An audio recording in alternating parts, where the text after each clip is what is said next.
Hello, welcome to this session 2A, about toxic effects of drug. I am Ms. Kinan and I'm presenting the material prepared by Ms. Joyce. This is Fundamentals of Pharmacology class. So the objectives of today is to learn about adverse effect of toxic drugs, to learn about drug allergies, to learn about the tissue and organ damage caused by the drugs, and then you can then learn about the safety and the nursing process and administering medication. What is a drug? Drug is any substance that can affect the normal functioning of the body at a cellular level. The chemical substance is a chemical substance that the human body operates through a fast series of chemical reactions. As a result, many effects are seen even when only one chemical factor is changed. Today's potent and powerful drugs can cause a wide range of severe reactions. Let's see what is adverse effect. So adverse effect is the undesirable effect that can occur for the following reason. The first one, the drug may have other effect on the body besides its therapeutic effect. The second one is the patient is very sensitive to the drug being administered. And the next one, the drug's actions on the body may cause other undesirable responses. And then the patient takes too much or too little of the drug and resulting in the adverse effect. So what are the adverse drug effects? It includes several, such as primary actions, secondary actions, and hypersensitivity. What is the primary action? So it's the side effects occur only as a result of an overdose. So the patient experiences the effect that are merely an extensions of the desired effect. For example, anticoagulants can be so effective that patients experience spontaneous and excessive bleeding. The same thing, a patient taking hypertension medication may feel dizzy, weak, or faint when taking the recommended dose, but the patient feels fine when the dose is reduced. These adverse effects can be avoided by carefully monitoring the patient and also adjusting the prescribed dosage to suit the needs of the patient. What is secondary action? So secondary actions is how the medication then can cause variety of effects beyond their pharmacological effects. And sometimes the dosage can be adjusted to achieve the desired effect without causing unwanted side effects. However, sometimes this is not possible and adverse effects are nearly impossible to avoid. For example, antihistamines are very effective at drying secretion and aiding breathing, but they can also cause drowsiness, and patients should be informed of these effects and taught how to manage any unwanted effects.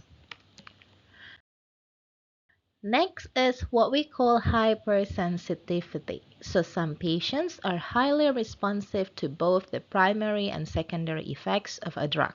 This condition is called hypersensitivity and can occur due to pathological conditions or diseases. For example, if a drug is excreted through the kidney, patients with kidney problems will not be able to excrete the drugs, resulting in it accumulating in the body, which then cause the toxic effects.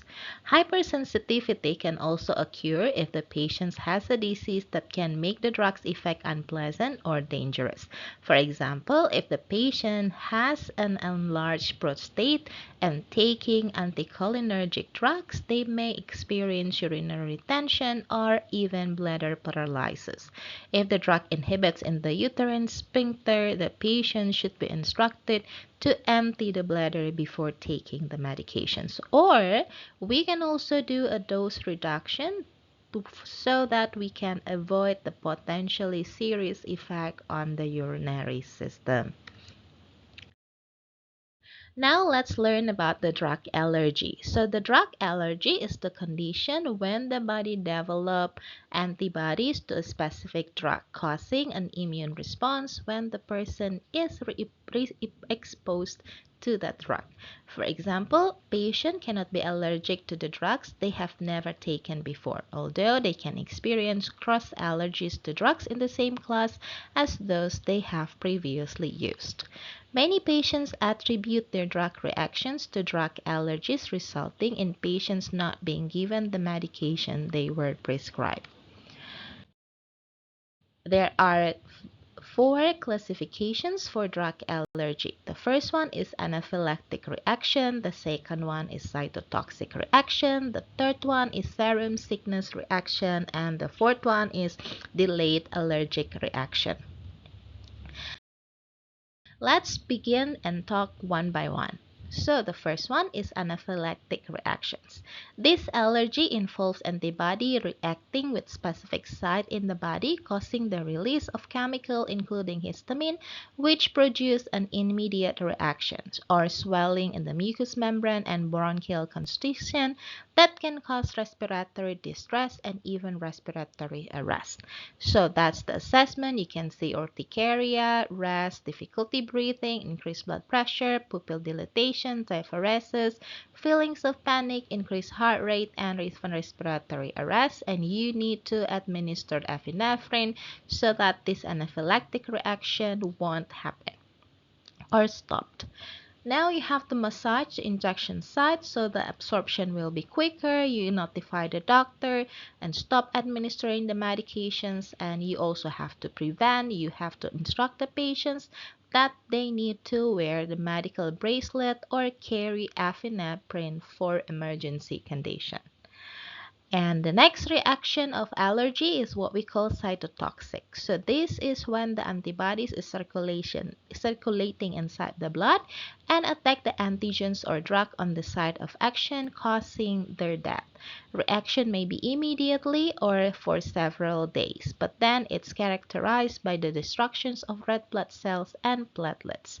We need to assess the CBC or complete blood count and see the blood forming cells, decrease in hematocrit, white blood cell count, and platelet count. We also do the liver function test to show the elevated liver enzymes and also do the renal function test to see the decreased kidney function. You have to notify the doctor and discontinue the medications as intervention and help the patient to prevent infection and conserve energy until the reactions of allergy has passed. Next type of allergy is serum sickness reaction. So this involves antibodies that circulate in the blood and cause damage to various tissues by entering the blood vessels. That can occur up to a week or more after exposure to the drug. It will start then with the itchy rest, high fever, swollen lymph nodes, swollen and painful joints, edema of the face and extremities. The intervention will be to notify the doctor and stop the medication, provide measures to increase comfort, and help the patients manage the symptoms, such as provide cool environment, do the skincare, position changes, ice packs on joints, antipyretic or anti-inflammatory medications as needed. The next one, the last drug allergy classifications, is the delayed allergic reaction. This can happen after several hours after taking the medicine and involves the antibodies to binding to certain white blood cells.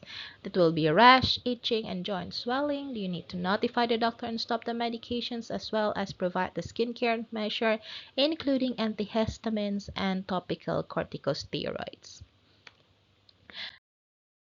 Now, because of the drugs, there can be what we call drug induced. So this is the cause of something by the drugs and can cause tissues, also organ damage.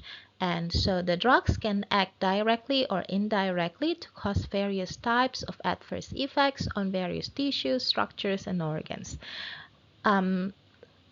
The type of damage can be dermatologically, superinfection, blood dyscrasiasis, toxicity, sensory defect, and also teratogenicity. Let's talk one by one. Drug-induced tissue and organ damage can be as dermatological reaction. So these adverse reaction occur on skin range from a simple rash to fatal exfoliate dermatitis. and this can be deposited in the skin or caused by direct irritations to tissue. What you will see in assessment: urticaria, rash, dermatological lesions, scales, fever, lymph node enlargement, liver enlargement, erythema multiforme, exudatives. What you need to do: skin care, like take care of the skin as intervention, instruct the patient not to scratch, not to wear ties or rough clothing, harsh soaps, and perfume lotions. You can give antihistamines, collaborating with the medical professional, and also stop whatever medication that caused the damage and dermatological reaction. Another one is what we call superinfection. So we have bacteria that live inside the body and body surface known as normal flora, and it's supposed to protect the body from infections of another bacteria. But then there are various types of drugs that destroy this normal flora and leading to superinfections, or infections can caused by the organism that normally are controlled. And you will see in assessment the patients will develop fever, diarrhea, black or hairy tongue, swollen and inflamed tongue, or glossitis, mucous membrane lesions, or even vaginal discharge with or without itching. So you need to do oral care, skin care, antifungal therapy, and several cases you need to stop giving the drugs. Another type of organ damage is what we call blood dyscrasia. So this where the bone marrow suppressions happen caused by the drug effect. So the use of drug can cause the cell death, antineoplastic drugs, and antibiotics normally. So the bone marrow can multiply rapidly and undergo rapid cell turnover, and then cause the cells to divide and multiply so frequently, and they become highly susceptible to agents or anything that disrupt the cell functions. You will have the assessment of fever, chills, sore throat, weakness, back pain, concentrated urine, decreased hematocrit or anemia, thrombocytopenia, decrease all cellular elements in the complete blood count, or pancytopenia. The intervention will be then by monitoring the blood count. You take the supportive measurement, rest, and you protect them from exposure to infection, injury, and bleeding, and you can stop the medications in severe cases. The toxicity or the liver injury can also be the type of damage that happened while using certain drugs. So what happened that the drugs is being absorbed and delivered to the liver, but then the liver have the full effect of the drugs being broken down and circulated through the body. Most drugs are metabolized in the liver, therefore any irritating or toxic metabolites can also affect the liver integrity. You will see on assessment the patient will develop fever, have malaise, nausea and vomiting, jaundice, changes in urine and stool color, abdominal pain or colic, and even increased liver enzymes. So you need to stop the medications intervention, take supportive measures such as eating small portions but often, perform skin care, and also provide cool environment and also rest period.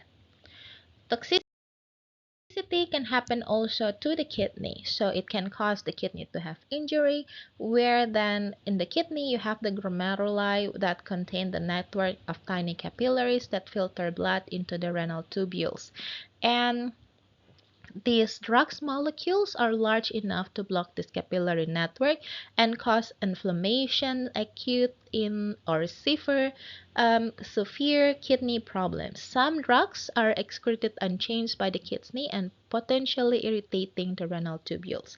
For example, gentamicin can cause the kidney to have toxicity. So what you need to do in assessment, we observe the increased blood urine nitrogen, increased creatinine, decreased hematocrit, electrolyte imbalance, fatigue, malaise, edema, irritability, and skin rash. You need to do interventions such as stop medication, change position, do a fluid and diet restriction, do skin care, electrolyte therapy, rest, and dialysis.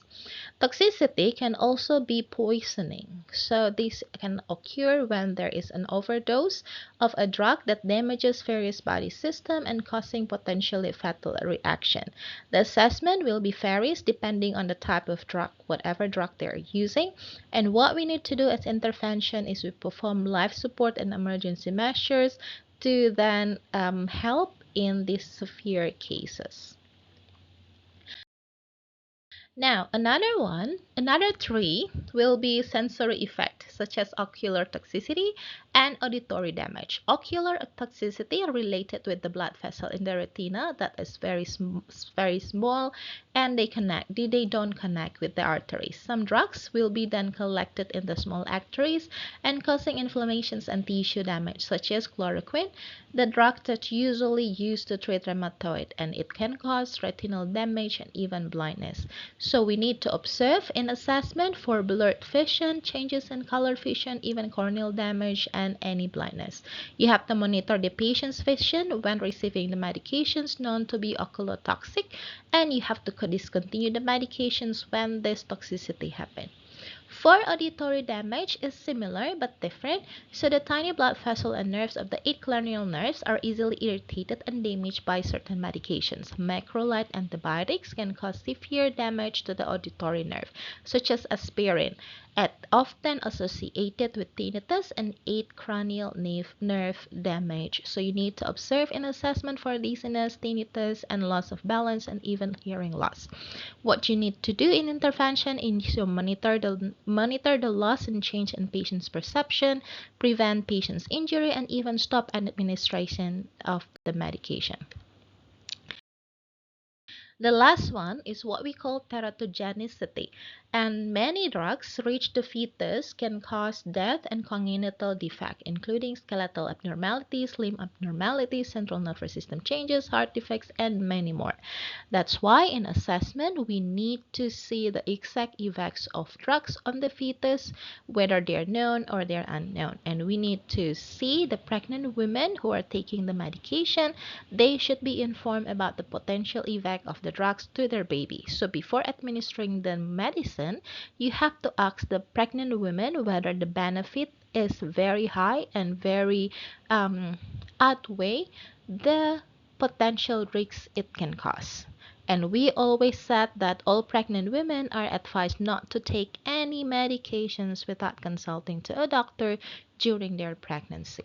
For intervention, if they already take the medication, we need to provide emotional support and provide physical support to cope with the fetal death or even the birth defects.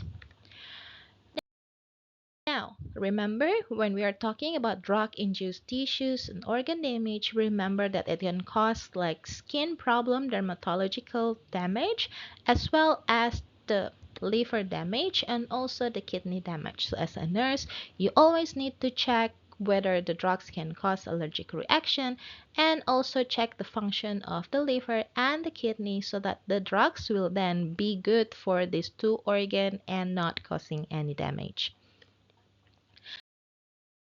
Now, as nurses, we will be the caregiver who most frequently administer medications, and we must always be alert to various types of drug reactions. We have to educate our patients and their family about what to look for when taking the medications at home, as well as we need to assess thoroughly before administering the medications. We, nurses, need to be knowledgeable about the drug-related harm and appropriate interventions once it happened. All right, these are the references. I hope that you have happy learning time. Bye bye.